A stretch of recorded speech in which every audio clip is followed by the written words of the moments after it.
Hello again, lovely people. Priscilla here from the land of the hornbills. Today, I would like to share with you a young coconut pie recipe. But before that, a big shout out to my new subscribers. A big hello to Balkis there in Perth, Australia, and Nabiha, I believe, in West Malaysia. Now on to the ingredients for my coconut pie.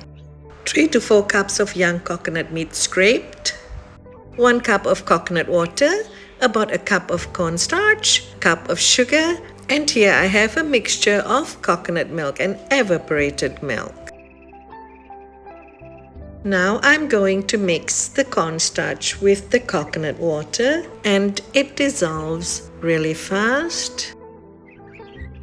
So all you need to do is just give it a little whisk for a few seconds, I would say, and there you have it. Now I'm adding the coconut milk mixture into a saucepan and going to bring it to a gentle simmer over a low flame.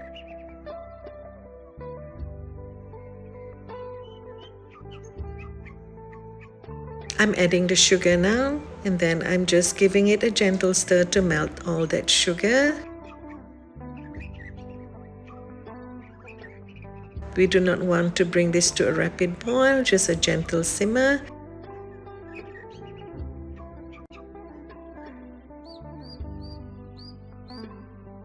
Now you can see little bubbles forming.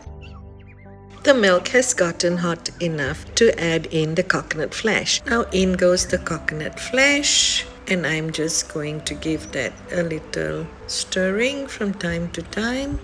Maybe just about 3 to 4 minutes of stirring and letting it come to a gentle simmer there.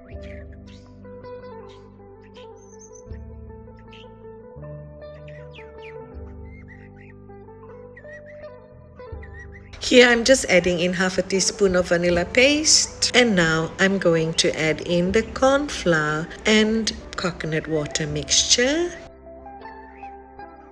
And it will thicken considerably fast, so I'm going to give that a stir and make sure that it does not stick to the bottom of the pan.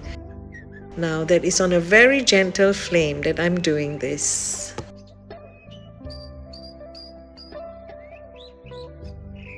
At this stage, you do not want to stop stirring.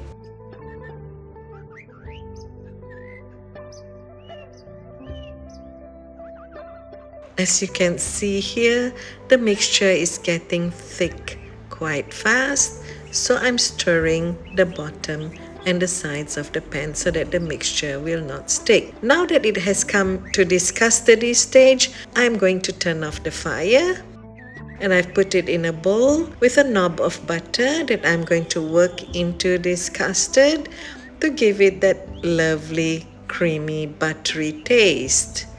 Now this is for the filling, so I'm setting it aside to cool down while I prepare the pastry.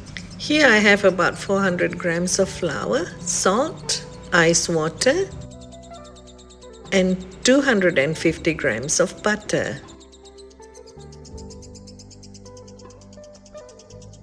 Now I'm adding the salt into the flour and just giving it a little whisk around. And then I'm going to cut the butter into the flour like so. You can use a pastry cutter if you have one. I'm just going in with my hands after this. This is just a simple shortcrust pastry. If you want, you can add in a tablespoon or 2 of sugar, but I'm just making a normal shortcrust pastry. Now I'm just adding in the ice water by the tablespoonfuls until I get to a consistency that I want. So when everything comes together into a ball, I'll just mix everything together really quickly without having to knead the pastry too much. And once it comes together into a ball, I'm putting something wrap around it and leaving it in the fridge for about half an hour. After about half an hour, I've taken out the pastry, and I'm just going to flour a pastry sheet with a little plain flour so the pastry does not stick. And I'm going to take about a third off for the top of the pastry while the rest is used for the bottom of the pie. So now I'm going to roll this out to fit a 9-inch pastry dish. I'm just going to roll it outwards gently until we reach the desired size.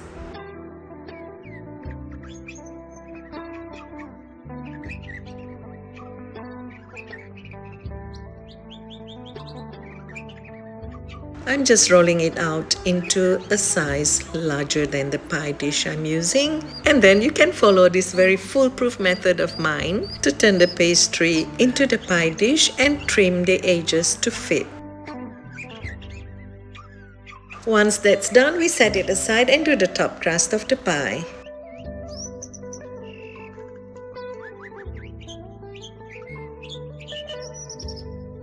Again, I'm rolling the pastry a little larger because this needs to fit over the filling once we get the filling into the pie dish. Once this is done, I will set it aside. Now get the bottom crust ready so we can fill it up with all that filling that we prepared earlier. Now that it's nice and cool, we'll just spread it out evenly and then we'll put the top crust over and just seal the edges like so. And crimp it if you like with a fork, or you can use your fingers. Just poke some holes over the top with the prongs of a fork and just brush all over it with an egg wash of 1 beaten egg yolk with a teaspoon or so of water. And then we bake it at 180 degrees for 45 minutes to an hour. Or once the pastry is nicely browned like this, you can take it out of the oven. Let it cool down and serve this pie at room temperature. You can also serve it after you have chilled it for a bit. This is one great tasting pie that you can serve for tea, or you can serve as a dessert with a cup of coffee after meals. Thank you for watching, folks. I hope you have enjoyed this video.